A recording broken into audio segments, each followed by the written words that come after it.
हा साहेब, गावात पुन्हा तोच भोंदू बाबा आलाय. देव रागवलाय तुझ्यावर. हा प्रसाद खा, तुझ्या अंगातली वाईट शक्ती दूर होईल. अंगाला लाव, तुझे संकट दूर होतील.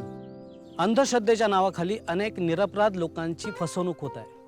हा महाराष्ट्र नरबळी व अमानुष प्रथा प्रतिबंध अधिनियम 2013 अंतर्गत दखलपात्र व अजामीनपात्र गुन्हा आहे आणि यासाठी 6 महिन्यापासून तर 7 वर्षापर्यंत कारावास आणि 5,000 रुपयापासून तर 50,000 रुपयापर्यंत दंड होऊ शकतो. मित्रांनो, सामाजिक न्याय व विशेष सहाय्य विभाग या कायद्याची काटेकोरपणे अंमलबजावणी करीत आहे. त्यामुळे तुम्ही अंधश्रद्धेचा विरोध करा आणि वैज्ञानिक दृष्टिकोन स्वीकारा आणि कुठेही फसवणूक दिसलीच तर पोलिसांकडे तक्रार करा. अंधश्रद्धेला नाही तर विवेकाला होका. सामाजिक न्याय व विशेष सहाय्य विभाग, महाराष्ट्र शासन.